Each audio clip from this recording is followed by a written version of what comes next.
Hello, it's Amy, and I was out for a walk today and stumbled into Book Bazaar, where I came out with a small stack of books. So this is what I've got. The first thing that caught my eye was down in their basement, and it was this 2-volume set by an author I'd not heard of. This is Lord Rosebery. Or Rosebery. I would pronounce it as Rosebery just because there's only one E there. But it's a 2-volume set, and it's titled Miscellany, Literary and Historical. What caught my eye here was the presence of a chapter on Dr. Johnson. And so I thought I'd get this if only to read the chapter on Dr. Johnson. We've also got chapters on Robert Burns, Thackeray, Cromwell, Burke, Bonaparte, Sir Robert Peel, Dr. Chalmers, Mr. Gladstone, Lord Salisbury, Lord Randolph Churchill. And that's just in volume 1 alone. And the set was only $35, so I thought it was worth it if only for the Johnson. We've got this interesting book plate here, and it says R.H. Slatchin, maybe that's the name there, but we've got a number of names written here and a date, and it's not in English here. I'm assuming maybe it's Latin, but it says Chapel Reading prize. So perhaps this was a gift that someone won as a prize. So this is the 4th edition from October of 1921. The first edition was published in September 1921. So it went through several editions within its first few months, so I would assume it was a fairly popular work. Here's volume 2. And oh yeah, that's the other thing I noticed in the store. It's got unopened pages all throughout volume 2, a little bit in volume 1 as well, which means that whoever won this did not successfully read through all the chapters in the 2-volume set. So there's that. And then I was thinking, I'll just look in their books about books section, see if there's anything new that caught my eye. And I came across this one. It's a little bit reflective because it's wrapped in the cellophane. But this is The Fine Art of Literary Mayhem by Murrickland. And it is about, or at least it says it's about, literary feuds. So authors who feuded with each other. And we have, I'm hoping in here, a list.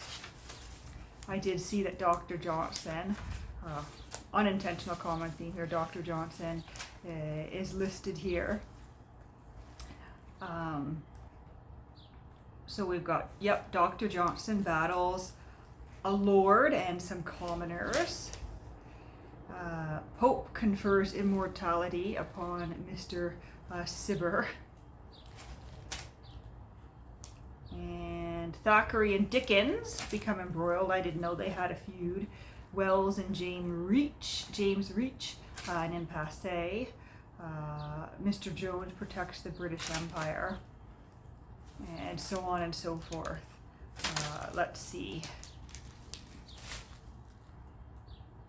Ivan Turgenev, Thackeray, Dickens, Wells, Henry James,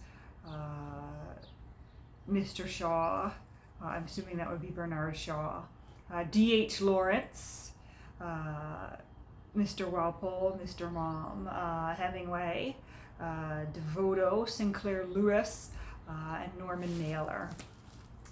So that should be quite fun. I'm hoping we dive right into whatever the feuds were. And this one is from 1962. Whew. And there's some dust or something in here. 1962. So there's that one. Literary Mayhem. And then I thought I would check out the small section of, essays and I guess the cheap books that are old. And I saw the spine on this one, and I grabbed it, immediately recognizing the illustrations on the spine as those of Hugh Thompson. And my suspicions were confirmed when I opened it up and indeed did see the name of Hugh Thompson. But this is beautiful.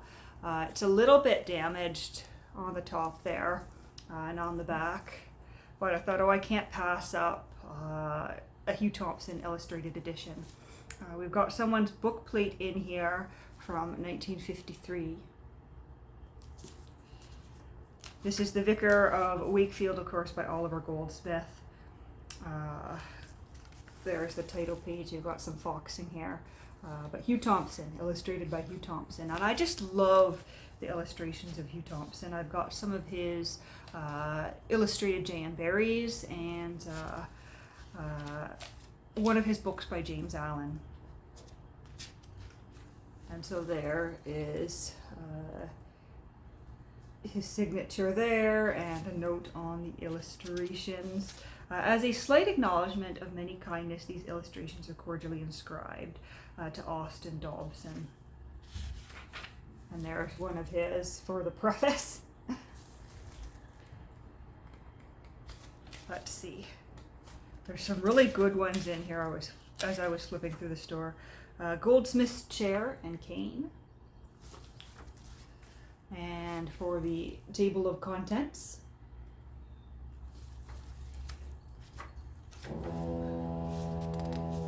there's another one in the table of contents. And we'll just open it at random in the middle of the text. Two ladies. It looks like they're sitting in the kitchen. But that'll be great to look through at all the illustrations and to actually read this one. I have never read The Vicar of Wakefield by Oliver Goldsmith. So this is a good excuse to read it for the first time. And then I thought I was almost done, but then I saw the long desired Coleridge I've been looking for. For a long time, I have wanted a nice vintage Coleridge, something that was, at least from the early 20th century and looked beautiful on the shelf. And so I came across this edition here. I saw it and I was like, oh yes, that is almost precisely what I've been looking for in this beautiful blue cloth. With the green and the red leaves, the vines kind of crawling all over the book. There is somebody's inscription in here. It says December of 95. I'm assuming that is 1895 and not 1995 because the writing looks far too aged. No stream from its source flows onward. And this is a little bit hard to read because it's cursive here, but I'm going to assume he is quoting, or rather Lizzie Middleton, it says here. Lizzie Middleton is quoting a poem, and I'm wondering if it was a gift. So this is 1894,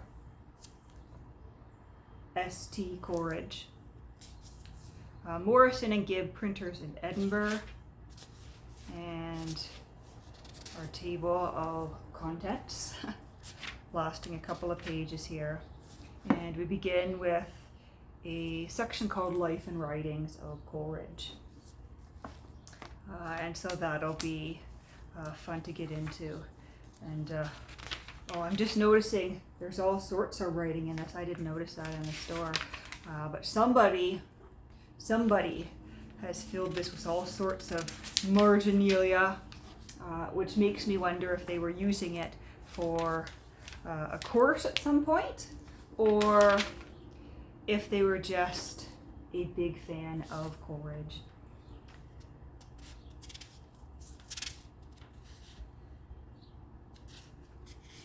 And I'm not sure what this is, whether it's poetry they've copied out or something they've written themselves. I don't know. I guess I will do a little bit of exploration and find out. But this is really beautiful. I'm really happy to add this to my shelves, and I can get rid of the modern library paperback I've been holding on to and replace it with this, which I think has everything from Coleridge that I would want to have. So there is that. But that's my little book haul for the day. It's an unseasonably warm Sunday here in Ottawa. It was Thursday actually, where we reached 29 degrees Celsius, which is extremely unseasonably warm. That's the kind of weather we might expect in July. But it was just, one Thursday, the Thursday before Easter, we had an ice storm, and I was wearing my winter boots and my heavy coat. And then precisely 1 week later, it was pretty much a beautiful summer day here, and I was putting on shorts and not wearing any coat of any kind. And this little unseasonable heat wave has lasted from Thursday to today. Tomorrow we're going to have more seasonable weather again, which I don't mind because we've kind of skipped spring here. It's like we went from winter straight to summer, and it's the oddest thing to have your windows open and be absolutely sweating and to see the remnants of snowbanks melting. I went to the theater yesterday. I saw the new Nicolas Cage film, Renfield, and I was, summer attire, but I stepped out of the theater and a big hunk of the parking lot was still a melting snow pile, which is absolutely bizarre, but I guess that is how things go here in Ottawa. And back to seasonal weather tomorrow, although I quite enjoyed the weekend. It's been a good opportunity to get out and do things and take some more walks and do some outdoor reading and that kind of thing, which is absolutely wonderful. But I'll leave it at that for today, and if you've read any of the books I've mentioned here, do feel free to discuss them in the comments below.